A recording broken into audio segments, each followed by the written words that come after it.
پت کی پہلی لڑائی جیت کر ظہیر الدین بابر نے ہندوستان میں مغلیہ سلطنت کی بنیاد رکھی تھی، مگر بابر کی وفات کے بعد اس کے جانشین ہمایوں نے اپنی سلطنت شیر شاہ سوری کے ہاتھوں کھو دی۔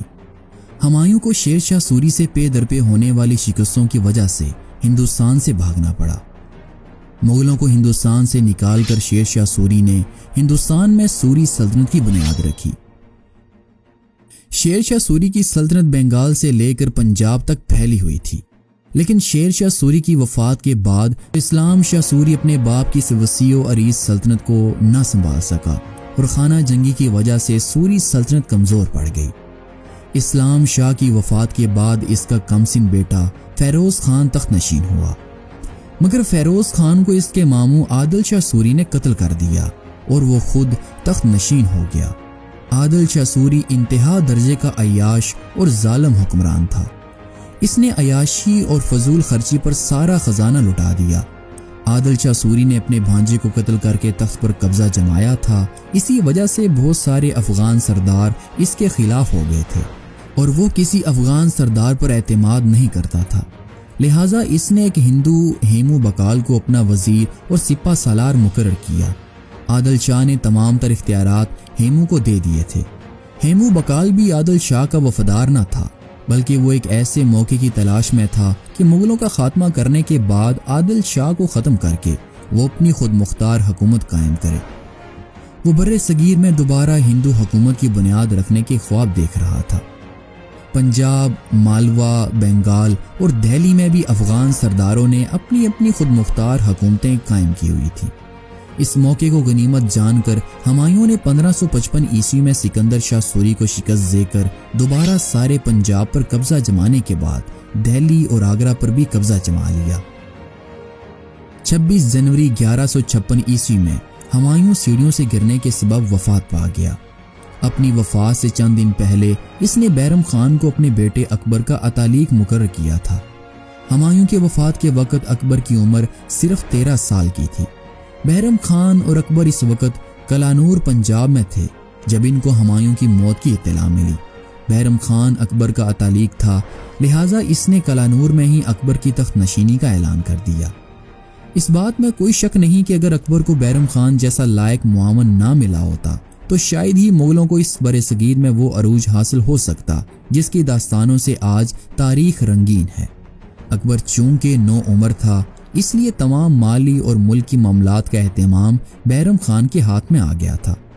اکبر کو سب سے زیادہ خطرہ سکندر شاہ سوری کا تھا، جو کہ کوہ سوالک سے نکل کر بار بار پنجاب پر حملہ آور ہوتا رہتا تھا۔ دوسری طرف ہیمو بکال جو عادل شاہ سوری کا وزیر اور سپہ سالار تھا اور موقع کی تلاش میں تھا کہ کسی طرح مغلوں کو ہندوستان سے باہر نکال کر اپنی حکومت قائم کی جائے۔ اس کو جب ہمایوں کی موت کی خبر ملی تو وہ مغلوں کو ہندوستان سے نکالنے کی تیاریاں کرنے لگا۔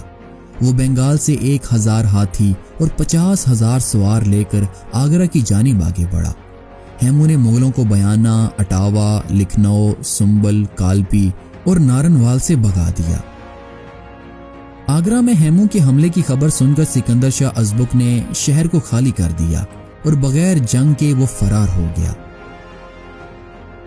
سکندر شاہ کے تعاقب میں ہیمو دہلی کے قریب گاؤں تغلق آباد پہنچا، جہاں اس کا سامنا دہلی کے گورنر تردی بیگ خان کی فوجوں سے ہوا اور تغلق آباد کی جنگ میں ہیمو نے مغلوں کو شکست دی۔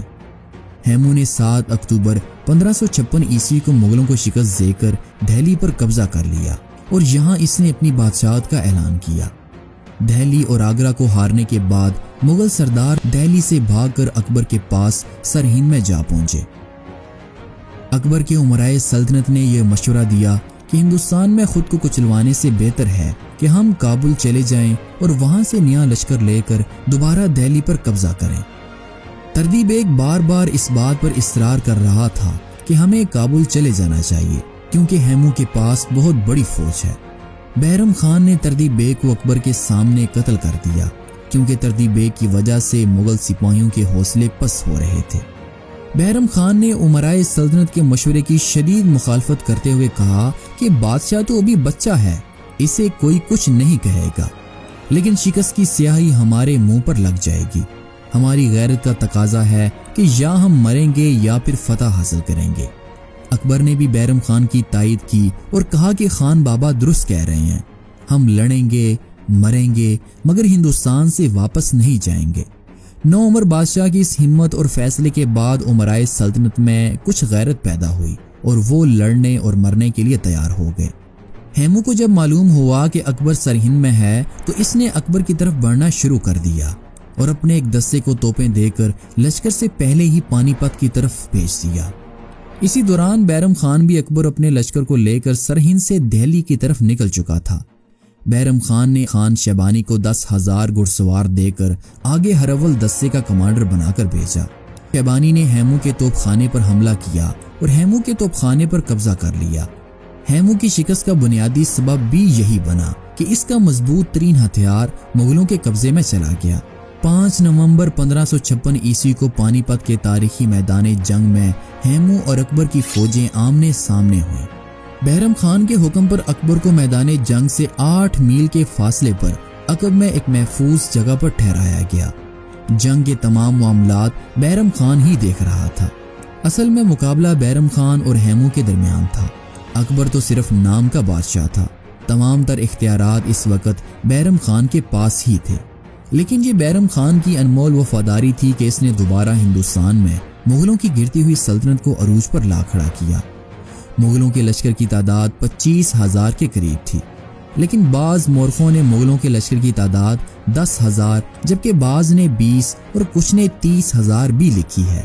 مغل فوج کی کلب کی قیادت خان شیبانی کر رہے تھے۔ مغل لشکر کے دائیں پہلوؤں پر سکندر خان ازبک اور بائیں پہلو پر عبداللہ خان ازبک تھے۔ بعض مورخین نے ہیمو کے لشکر کی تعداد 1,00,000 اور جنگی ہاتھیوں کی تعداد 1,000 بھی لکھی ہے، لیکن ایک بات پر تمام مورخین متفق ہیں کہ ہیمو کے لشکر کی تعداد، جس میں افغانوں اور راجپوتوں کی بھی ایک بڑی تعداد شامل تھی، مغلوں سے بہت زیادہ تھی۔ ہیمو کے لشکر کے بائیں حصے کی قیادت اس کا بھانجا رمیا نے کی اور دائیں حصے کی قیادت شادی خان ککڑ نے کی۔ ہیمو کی فوج مغلوں کو پے در پے شکستیں دینے کے بعد اپنی جیت کو یقینی سمجھ رہی تھی۔ ان کو یقین تھا کہ وہ مغلوں کو ہندوستان سے بھگا دیں گے، کیونکہ ہیمو اس وقت تک بنگال سے پنجاب تک کسی لڑائی میں نہیں ہارا تھا۔ لیکن پانی پت کے میدان میں ہیمو کے پاس کوئی توپ خانہ نہیں تھا۔ ہیمو کا لشکر تعداد میں بڑا تھا، اس لیے اس نے حملے میں پہل کی اور اپنے دائیں اور بائیں بازو کو حملے کا حکم دیا۔ دوسری طرف مغلوں کی بھی دائیں اور بائیں جانب کے دستے آگے بڑھے۔ کچھ دیر مقابلے کے بعد ہیمو کے لشکر نے مغلوں کو پیچھے دھکیلنا شروع کر دیا۔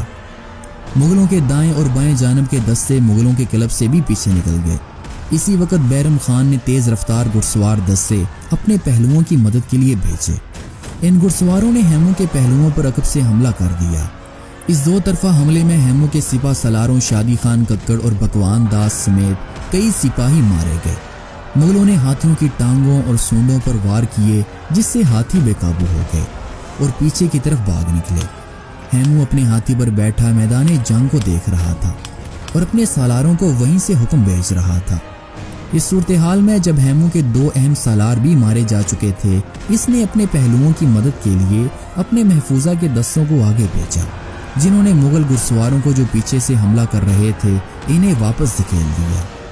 اس کے بعد خود ہیمو ہاتھی پر سوار ہو کر اپنے کلب کے ساتھ آگے بڑھا۔ ان دنوں بارش کی وجہ سے مغلوں کے کلب کے سامنے زمین بہت دلدل ہو چکی تھی، مگر ہیمو نے اس دلدلی زمین کو پار کیا اور مغلوں کے کلب پر پورے زور سے حملہ کر دیا۔ مغلوں نے کچھ دیر مقابلہ کیا، مگر اس کے بعد اتنے بڑے لشکر کے حملے کی تاب نہ لاتے ہوئے وہ پیچھے ہٹنے لگے اور قریب تھا کہ ہیمو یہ جنگ جیت جاتا، لیکن ایک مغل سپاہی کا تیر اس کی آنکھ میں جا لگا۔ اس تیر نے ہندوستان کی تاریخ کا رخ موڑ کر رکھ دیا۔ تیر کے لگنے سے ہیمو بے ہوش ہو کر گر پڑا اور دیکھتے ہی دیکھتے جنگ کا پانسا پلٹ گیا۔ ہیمو کو ہاتھی سے گرتا دیکھ کر اس کی فوج کے حوصلے ٹوٹ گئے اور وہ میدان جنگ چھوڑنے لگے۔ تھوڑی ہی دیر میں ہیمو کا سارا لشکر میدان جنگ میں 5,000 لاشیں چھوڑ کر بھاگ کھڑا ہوا۔ اس کے لشکر کے بہت سارے سپاہی بھاگتے ہوئے مارے گئے اور اس طرح پانی پت کی دوسری لڑائی اکبر کی فتح اور ہیمو کی شکست کے ساتھ ختم ہوئی۔ اکبر کے منشی ابو فضل نے لکھا ہے کہ اس جنگ کے بعد جب ہیمو کو اکبر کے سامنے لایا گیا تو بیرم خان نے ہیمو کو قتل کرنے کا مشورہ دیتے ہوئے اکبر سے کہا کہ اس کافر کو قتل کیجیے تاکہ آپ غازی کہلائیں اور ثواب عظیم حاصل کریں۔